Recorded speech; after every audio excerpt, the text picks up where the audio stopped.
Olá, pessoal, bem-vindos a mais uma explicação detalhada. Hoje a gente vai destrinchar a mecânica de como as evidências são pesadas e avaliadas lá nos litígios trabalhistas do Brasil. Vamos mergulhar direto nisso, porque o jeito que a nossa legislação lida com a famosa pergunta "quem deve provar o quê?" passou por umas mudanças simplesmente fascinantes nos últimos anos e define o destino de milhares de processos todos os dias. Para dar o pontapé inicial, vale lembrar o que disse o famoso jurista italiano Francesco Carnelucci lá em 1958. A prova é o coração do processo. E faz todo sentido, né? Sem esse coração pulsando, a aplicação justa da lei seria impossível. A prova forma a base absoluta de qualquer convicção do juiz. Sem ela, qualquer pessoa poderia fazer qualquer reivindicação sem nunca precisar confirmar se a história é verdadeira. Mas para a gente entender de verdade por que isso importa no dia a dia, vamos imaginar um cenário super comum. Pensa no Rafael, um trabalhador que entra com uma ação contra a ex-empregadora dele, a empresa XPTO. Ele alega que foi demitido injustamente e que tem direitos que não foram pagos. A grande questão que logo aparece é que alguém tem que provar que essas histórias são reais. Afinal, a justiça não funciona só na base do ele disse e ela disse. E aqui está o nosso roteiro de hoje para desvendar isso tudo. Vamos passar pelo coração do processo, entender quem deve provar o quê, analisar o impacto da reforma trabalhista, discutir o ônus dinâmico e a inversão de prova e, por fim, olhar como isso se aplica em casos práticos e súmulas. Então, vamos começar com a primeira peça do nosso quebra-cabeça, o coração do processo, para entender o conceito de prova. A palavra prova vem do latim probatio, que significa examinar, persuadir e demonstrar. E o mais interessante é que a prova não é só uma fotografia de algo que já aconteceu, longe disso. Como os grandes juristas apontam, é uma verdadeira reconstrução lógica que as partes montam ali no tribunal, usando meios legítimos, claro, com um único objetivo em mente: influenciar e formar a convicção do juiz. Certo, com esse conceito estabelecido, vamos para a parte 2 e mapear a regra de ouro. Afinal, quem deve provar o quê? A regra básica do jogo é o que a gente chama de distribuição estática. Funciona assim. De um lado, temos o reclamante, que é o empregado. Ele tem a missão de provar os fatos constitutivos, ou seja, aquilo que cria o direito dele. Por exemplo, provar que realmente fez horas extras. Do outro lado da mesa, temos a reclamada, a empresa, que precisa provar os fatos impeditivos, modificativos ou extintivos. Em bom português, a empresa tem que trazer evidências que bloqueiem, alterem ou acabem com aquele direito. Um recibo mostrando que as horas extras já foram pagas é um ótimo exemplo disso.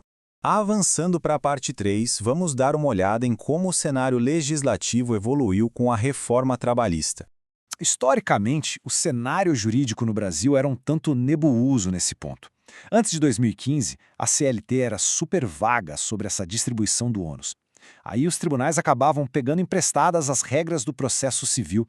Mas a virada de chave veio em 2017. Com a reforma trabalhista, o artigo 818 da CLT foi atualizado de vez e alinhado ao Código de Processo Civil moderno, trazendo uma clareza que o dia a dia dos tribunais estava precisando demais.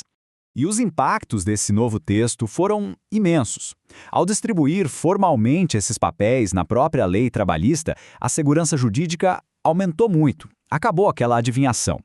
Mas o grande detalhe é que a lei manteve o poder do juiz de redistribuir o ônus da prova se as coisas ficarem muito desproporcionais num caso específico.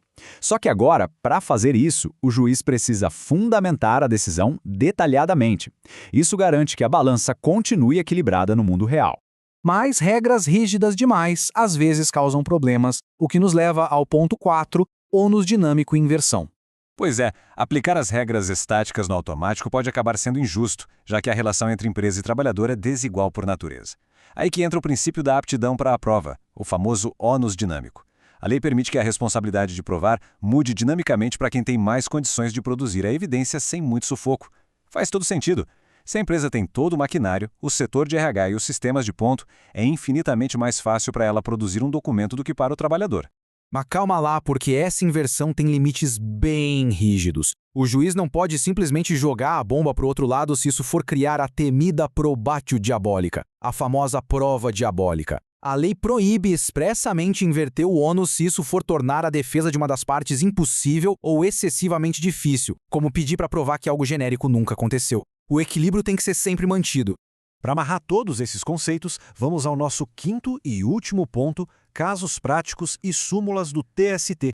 Um exemplo clássico e super prático no dia a dia da justiça é a súmula 338. Ela trata dos famosos cartões de ponto britânicos. Sabe aqueles registros de horários perfeitos, onde o funcionário supostamente entra e sai exatamente no mesmo minuto, todos os dias do mês? Pois é, a justiça considera isso inválido. Por quê? Porque ninguém é um relógio suíço perfeito o tempo todo. Quando o juiz bate olho nisso, o ônus da prova inverte na hora e cai no colo do empregador, que passa a ter que provar quais foram as horas reais trabalhadas ali. Nessa mesma linha, a gente tem a súmula 212. Esse entendimento coloca nas costas da empresa o ônus de provar como e por que o contrato de trabalho chegou ao fim, caso exista uma discussão sobre isso. A lógica é muito direta. Em regra, a pessoa quer e precisa manter o emprego para se sustentar. Então, se a empresa disser que o funcionário abandonou o cargo ou que pediu para sair, é a empresa quem tem o ônus de provar isso de forma clara. E existem várias outras inversões práticas sensacionais por aí. Na equiparação salarial, se o trabalhador prova que fazia o mesmíssimo serviço que um colega, cabe à empresa provar que o outro tinha uma produtividade maior que justificasse o salário mais alto. No caso do Vale Transporte, é o patrão que precisa provar que o funcionário não cumpriu os requisitos do benefício. E em casos mais sensíveis, como a demissão de alguém com doença grave, a lei presume que a dispensa foi discriminatória. O ônus inverte e a empresa tem que provar um motivo técnico ou financeiro justo, protegendo quem está mais vulnerável. O que nos deixa com esta reflexão bacana para fechar a nossa explicação de hoje. O ônus da prova, seja ele estático ou dinâmico, não é só um fardo ou uma punição burocrática para quem perdeu um prazo. Na verdade, é a própria balança da justiça.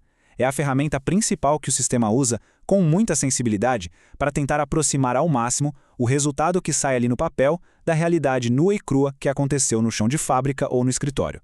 É assim que o processo cumpre o seu papel. Muito obrigado por acompanhar a nossa análise e até a próxima.